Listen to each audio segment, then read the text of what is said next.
TV నేను మీ journalist Manoj. రీసెంట్గా supreme court ఇచ్చినటువంటి ఒక కేసులో జడ్జ్మెంట్ కాస్త ఏకంగా సంచలనంగా మారింది. దేశవ్యాప్తంగా ఒక పెను సంచలనమైంది. ఇది లివ్ ఇన్ రిలేషన్షిప్ పైన సుప్రీంకోర్టు ఓ కేసును డీల్ చేస్తున్న సమయంలో బివి నాగరత్నం అండ్ ఉజ్జల్ బుయాన్ ఇద్దరు నేతృత్వంలోని ద్విసభ్య ధర్మాసనం ఇచ్చిన తీర్పు ఇది. సహజీవనం చేసి విడిపోయిన తర్వాత కేసు పెట్టడం చెల్లదు అని చెప్తోంది సుప్రీంకోర్టు. సహజీవనం ద్వారా పుట్టినటువంటి పిల్లలకు చట్టబద్ధమైనటువంటి వారే, కానీ లివింగ్ రిలేషన్లో ఉన్న మహిళలకు గృహహింస నిరోధక చట్టం వర్తిస్తుంది, కానీ సహజీవన చట్టపరమైనటువంటి రిస్క్ మాత్రం వాళ్ళదే. రిలేషన్ నుంచి వేరుపడడం నేరం కాదు. ఇది అఘాయిత్యమనో లేకపోతే ఇంకోటనో వాడడానికి వీలు లేదు. ఇద్దరి అనుమతితో కూడినటువంటి సంబంధం లైంగిక నేరం కాదు అని చెప్పి సుప్రీంకోర్టు సంచలన తీర్పులు ఇచ్చింది. ఇదో కేసు. ఆ కేసు మద్రాస్ సంబంధించినటువంటి ఓ కోర్టులో ఈ కేసు సంబంధించి గతంలో డీలింగ్ జరిగింది. సో 15 సంవత్సరాలుగా వాళ్ళు రిలేషన్లో ఉన్నారంట. ఈ 15 సంవత్సరాలుగా ఉన్న రిలేషన్షిప్ కారణంగా దానికి ప్రతిఫలంగా 7 ఏళ్ల బాబు కూడా ఉన్నాడు. సో 7 ఏళ్ల బాబు 15 సంవత్సరాల రిలేషన్షిప్ని ఇప్పుడు ఛాలెంజ్ చేస్తూ ఆ మహిళ ఏం చేసిందంటే కేసు వేసింది. ఏమని? సో నన్ను పెళ్లి చేసుకోవడం లేదు, ఆయన 15 ఏళ్ళుగా కలిసి ఉండి ఒక బాబును కన్న తర్వాత ఆయన నన్ను మోసం చేశాడు, నాపై అత్యాచారానికి పాల్పడ్డాడు, నాపై అఘాయిత్యానికి పాల్పడ్డాడు. సో కాబట్టి ఆయన మీద చట్టరీత్యా చర్యలు తీసుకోమని ఛాలెంజ్ చేస్తే ఈ కేసును కొట్టిపారేసి మళ్ళీ తిరిగి సుప్రీంకోర్టులో సవాల్ చేశారు ఆవిడ. సో సుప్రీంకోర్టు ఇచ్చిన తీర్పు ఏంటంటే, మీరు 15 సంవత్సరాల నుంచి చేయకుండా ఇప్పుడెందుకు కేసు వేశారు? 15 సంవత్సరాలుగా మీపై ఈ రకంగా నిత్యం అఘాయిత్యం జరుగుతూనే ఉందా? అది మీ రిస్క్. మీరు పెళ్లి కాక మునిపై ఒక బాబు ఉన్నారంటే మీ ఇద్దరు రిస్క్, అది అబ్బాయి కానీ అమ్మాయి కానీ. ఇప్పుడు ఆయనపై అత్యాచారం పెట్టడం కుదరదు. ఇప్పుడు ఆలోచించాల్సిందల్లా ఆ బాబు విషయంలోనే. ఇది సుప్రీంకోర్టు ఇచ్చిన తీర్పు. ఈ కేసు ఉదాహరణగా చాలా సంచలనంగా ఇప్పుడు ఆల్రెడీ పెండింగ్లో ఉన్నటువంటి చాలా కేసెస్, అది 376 అయినా 417 అయినా, ఇలాంటి చాలా కేసులు పెండింగ్లో ఉన్న కేసులు మన తెలుగు రాష్ట్రాల్లో కొన్ని ప్రముఖ సెలబ్రిటీస్ సంబంధించిన కేసులు కూడా ఉన్నాయి. ఇవన్నీ కూడా ఈ కేసు ఉదాహరణగా మరి ఏం జరుగుతుందో చూడాలి.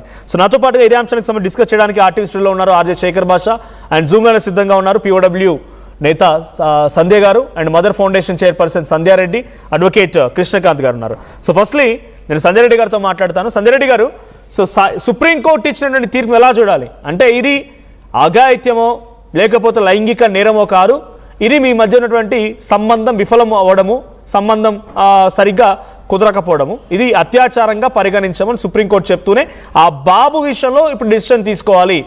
15 సంవత్సరాల తర్వాత ఇప్పుడు వచ్చి ఎందుకు ఛాలెంజ్ చేస్తున్నారని చెప్పి కోర్టు ఒక రకంగా మొట్టికాయలు వేసింది.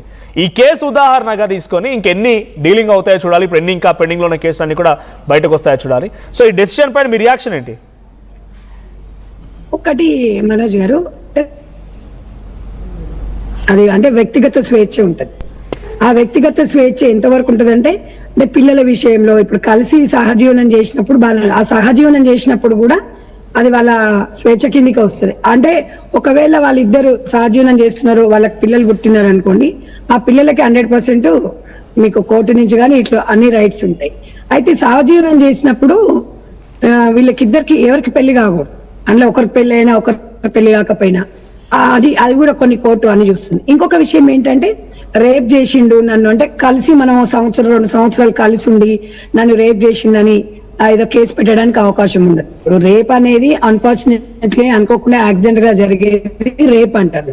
కానీ కలిసి ఉండి మనస్పర్ధలు వచ్చి విడిపోయినప్పుడు అది రేప్ కిందకి అనేది పరిగణించదు, అది అందరికి తెలిసిందే.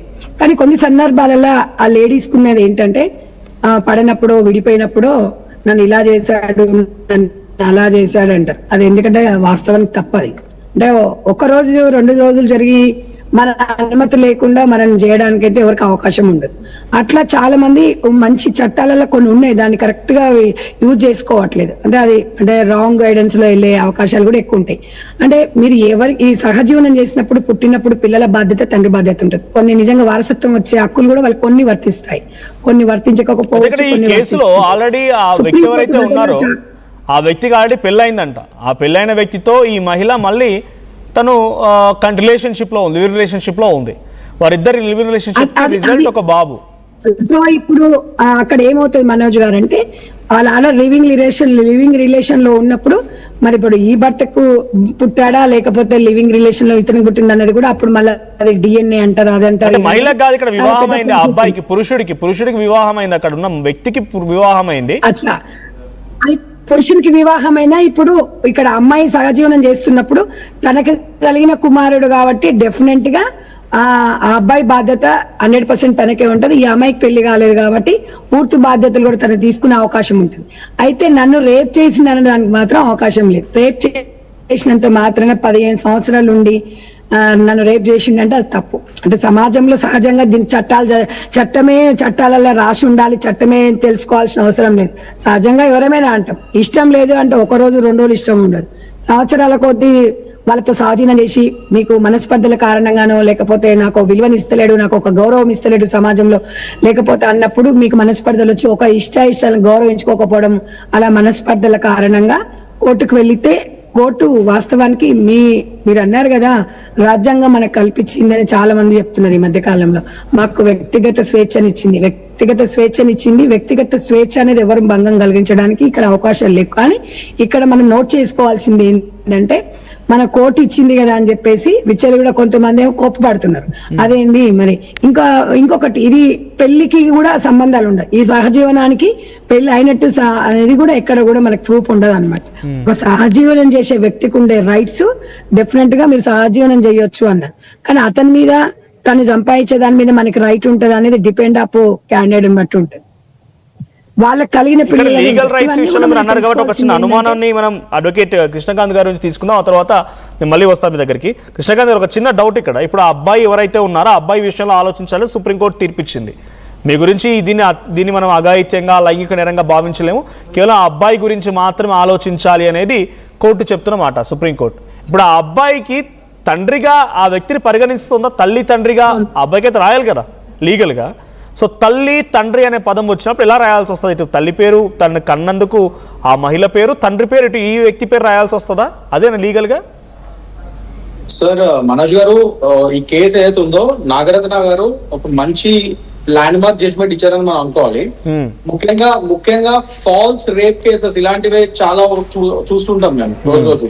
సో ముఖ్యంగా ఈ ఫాల్స్ రేప్ కేసెస్ కూడా ఇట్స్ మంచి క్లాసిక్ ప్రెసిడెంట్ సెట్ చేశారు నాగరత్న గారు. All thanks to her. And saying that ఇప్పుడు మీరు అడిగిన క్వశ్చన్, ఇప్పుడున్న లేటెస్ట్ బిఎన్ఎస్ చట్టాలు ఏవైతే ఉన్నాయో దాని ప్రకారం కూడా ఒకవేళ లివింగ్ రిలేషన్షిప్ లో పుట్టిన పిల్లలకైనా సరే they are deemed as legitimate children.